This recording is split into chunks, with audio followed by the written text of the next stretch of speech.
Today, we're going to talk about information security policies that talk about artificial intelligence. Let's dig in and let's talk about artificial intelligence.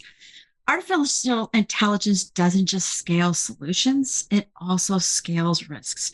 We've already been seeing articles in the news about credit card bias. We've been seeing articles about people using ChatGPT perhaps inappropriately, not following an acceptable use policy because, my goodness, there wasn't one. So what we're going to do today in this short talk is I'm going to give you 4 big reasons why your company needs an artificial intelligence policy. Okay, here's our agenda. We're going to talk about risk management, not introducing business risks from untested algorithms. Number 2, we're going to talk about data protections and privacy risks because we can't not talk about privacy. That's one of my goals this year, is to always bring up privacy when we're talking about security. We don't want to run afoul of the regulators. Number 3, we're going to talk about employee guidance and training. We don't want to have a data leakage problem. We know how bad that can be. And then I'm going to follow up and talk why we write about policies. We write policies because we don't want to ignore risk. So this is a little different flavor than perhaps some of the more technical talks, but I hope everyone enjoys it just as well. Risk management. Do you all remember the story of Zillow? A few years ago, they shut down their offering called Zillow Offerings for Businesses. And what they were doing, I'm sorry, I misspoke there. Zillow had an offering where they were buying and selling houses. They called it Zillow Offerings. It did not do well. Zillow had a $540 million total write-down. It laid off 25% of its workforce. Why? Because they have made a house buying algorithm that failed to accurately price homes. Because it wasn't accurately pricing homes, they were losing gobs and gobs of money. So because the company lacked confidence in its algorithm, it said, this is too much fluctuation. This is too unsteady of a business for us to be in. They decided to close it down. Not only did they have to lay off their workforce, they closed down a business line. They were also subjected to quite a number of shareholder derivative suits, as well as security class actions. I don't know if you all remembered that or not. Here's a situation where I think perhaps they may not have understand the implications. I'm having a hard time talking today. Implications of using that house buying algorithm. Okay, I'm not here to talk about Zoom. I'm here to talk about what you can do for you and your organization. Action item number 1, let's start and have a conversation with senior leadership. Let's start talking about these stories. Now, some of you who've been in information security for a long time, perhaps you have a few of those scary stories up your sleeve, or, hey, we don't want that to happen to us. What happened to them? You remember those stories. Those stories, they allow us to understand and allow us to sympathize. Let's start talking about artificial intelligence stories.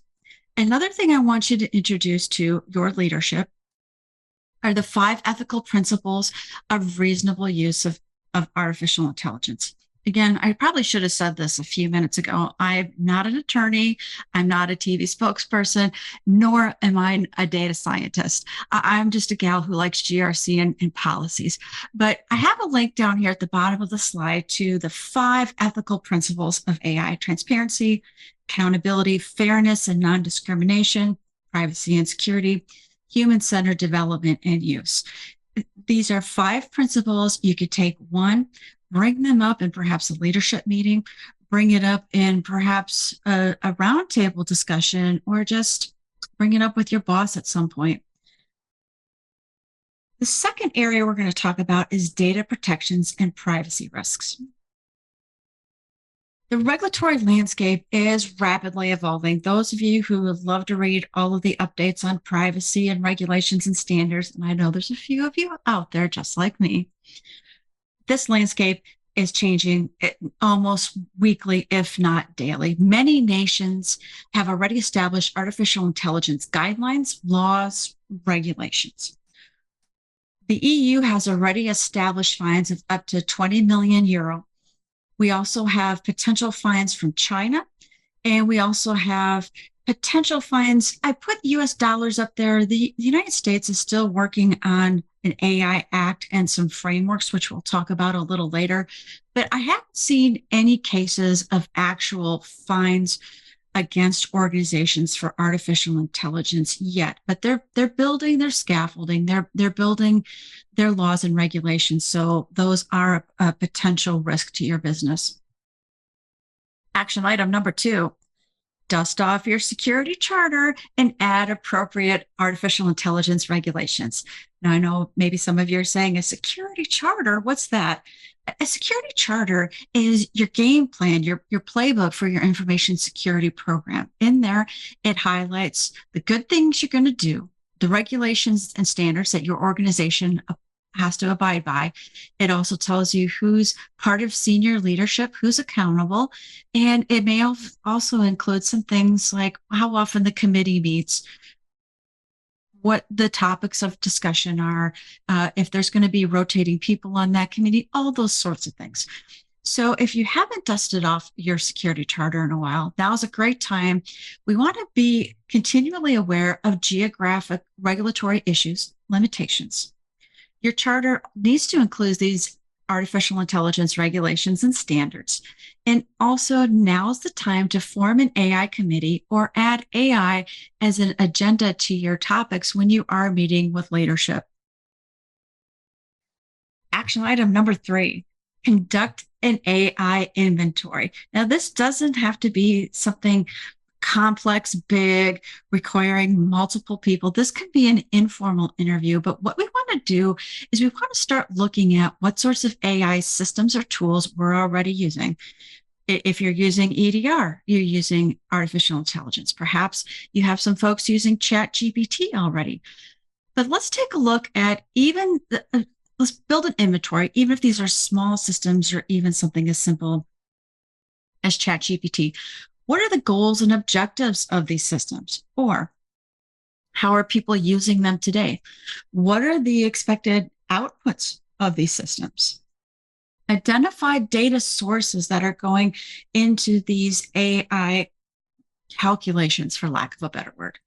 And also, we want to assess the accuracy of data, because remember, if we put bad data in, we're going to get bad garbage out. Or we're going to get bias, or we're going to get the situation like we saw with Zillow, where it actually costs the company time, money, and good people. Our next area is going to be employee guidance and training. One of the examples I have here is in the insurance industry.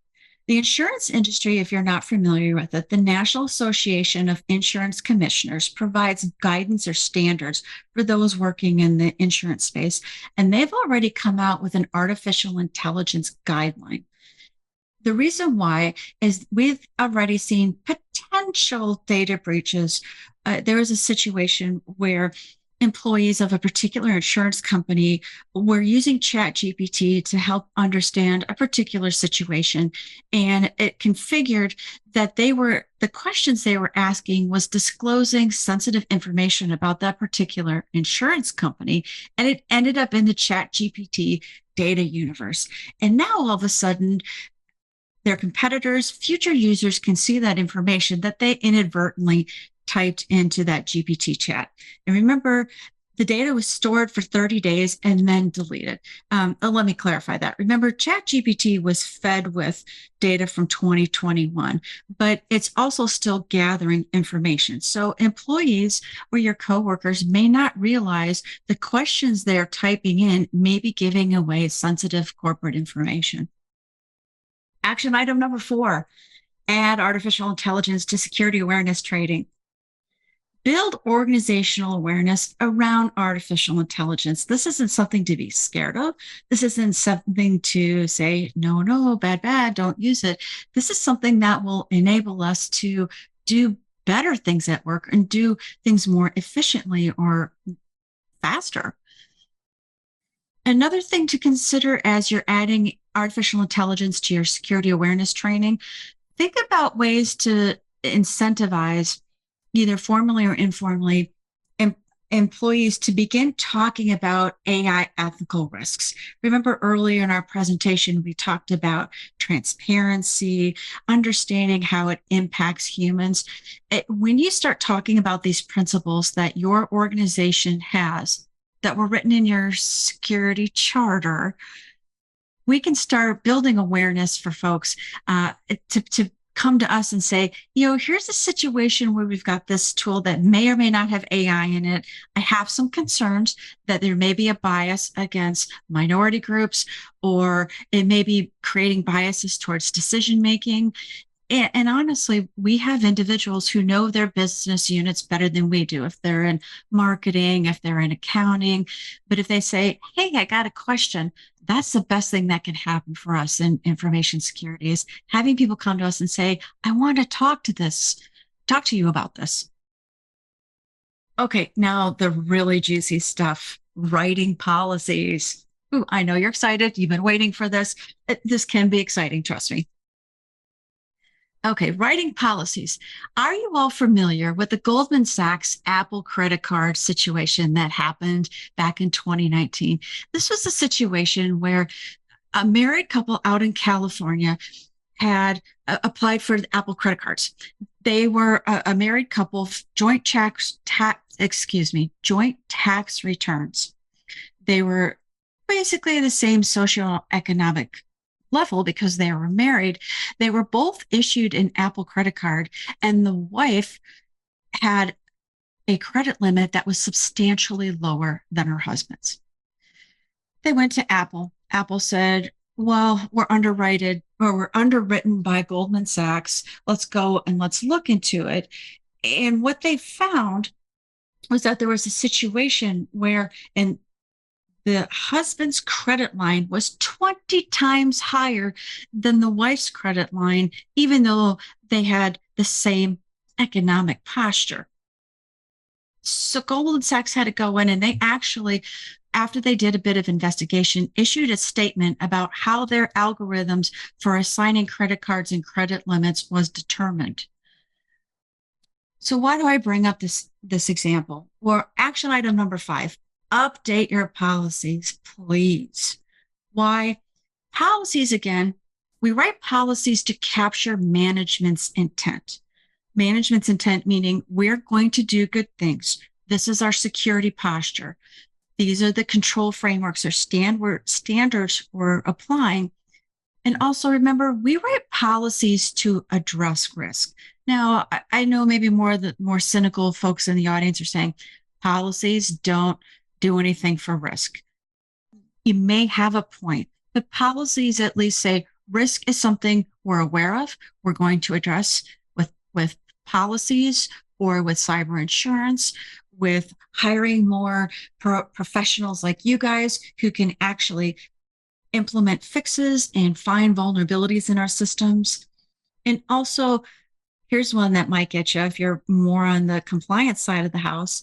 If we have a policy that addresses artificial intelligence, it could potentially save time while you're responding to those vendor assessment requests. You know how long those things take. Every week I hear stories about people saying, oh my goodness, I just spent more time than I had filling out a vendor assessment request.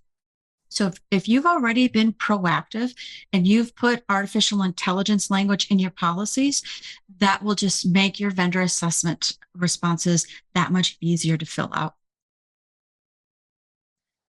Okay, let me highlight here or remind you what our action items are. Number 1, start a conversation with leadership. It can be a gentle conversation. Talk to them about those AI principles. Number 2, dust off your security and privacy charter and add those AI regulations and standards. Number 3, conduct an AI interview. How are we using AI here at the organization? Do we have some shadow IT? Let's go and talk with people. Let's see what they're using. Number 4, let's add artificial intelligence to our security awareness training. Number 5, update your policies. And number 6, I snuck in there, give your governance peeps some love. We love blue teamers too, you know. Guardrails are good.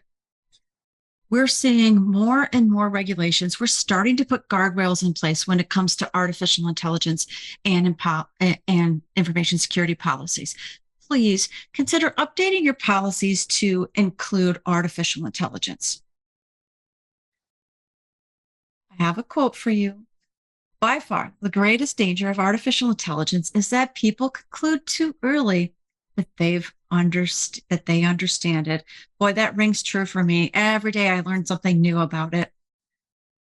Here are a couple additional resources for you all. NIST, if you're not familiar, actually has released an artificial intelligence risk framework. And I've put the link here.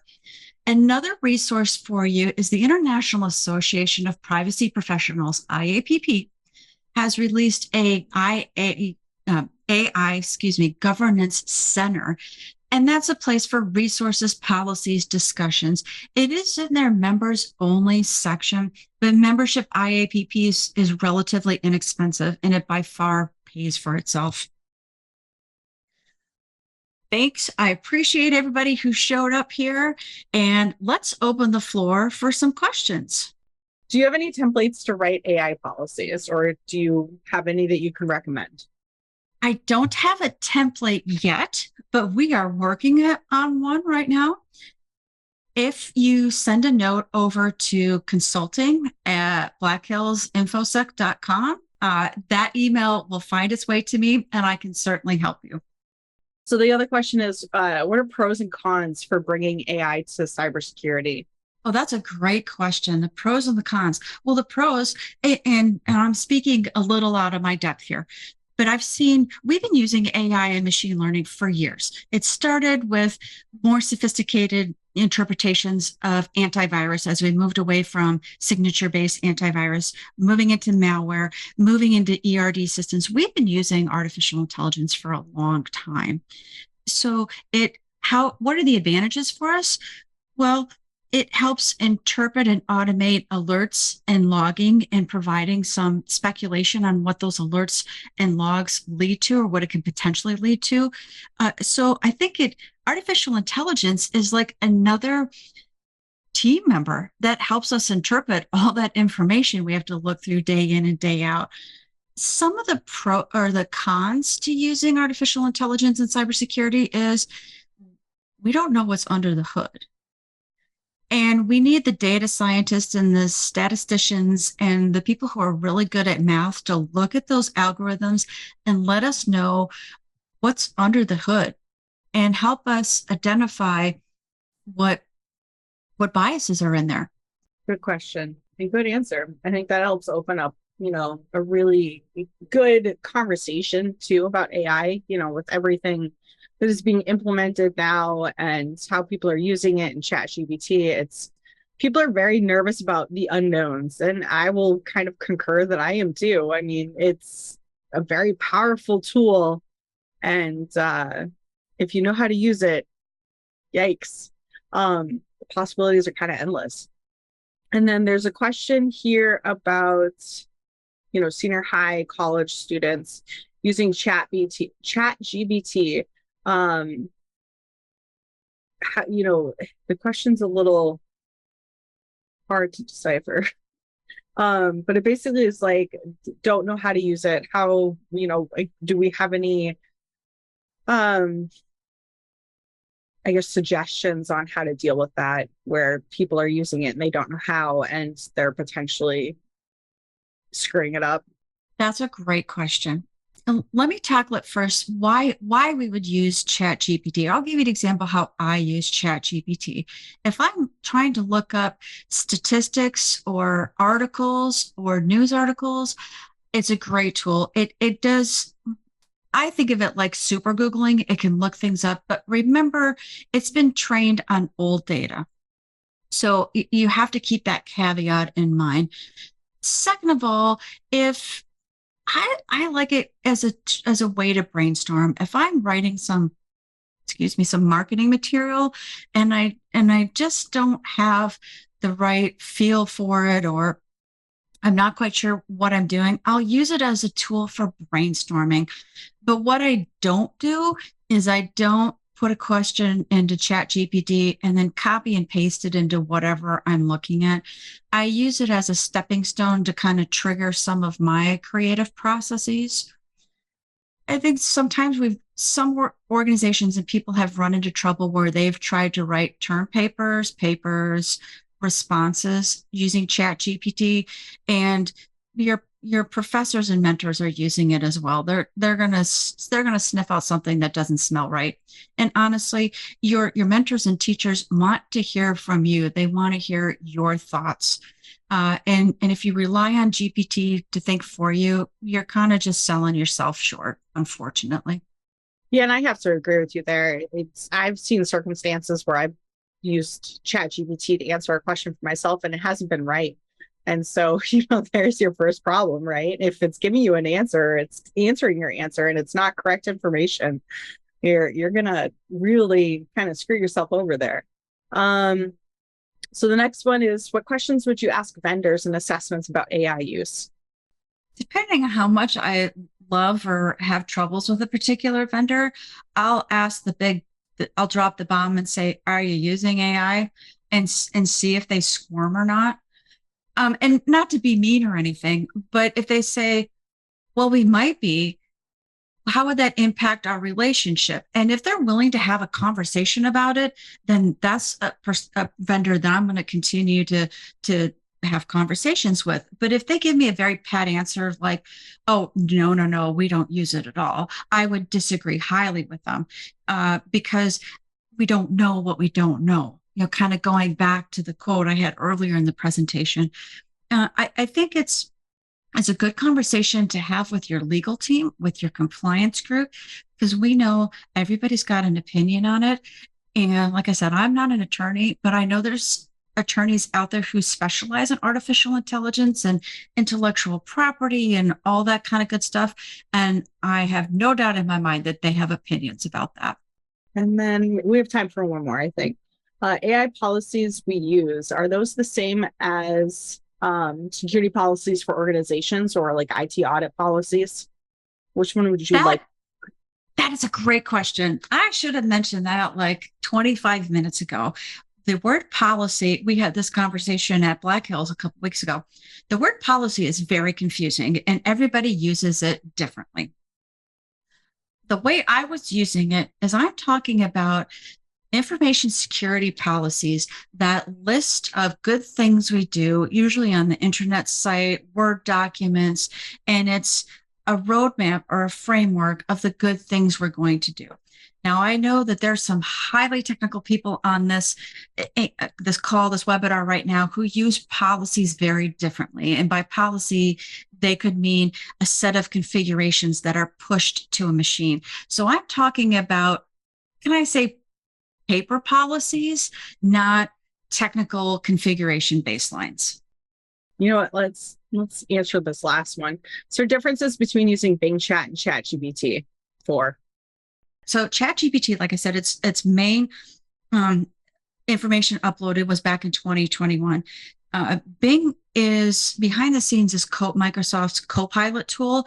I think Bing has a bit more flexibility and has more up-to-date information than ChatGPT is, just in my little world of the answers that I'm getting to the questions I asked. For example, I was looking into Chinese regulations on AI. And when I put that into ChatGPT, it didn't find it, but Bing's Copilot background did find it. So I hope that answered that question. I think so. Well, thank you for coming and teaching us about AI policies. It was a pleasure to have you here today. It was a pleasure, Ashley, and the Black Hills team. Thank you so much for allowing me to talk about something that I'm really passionate about. Y'all have a good day.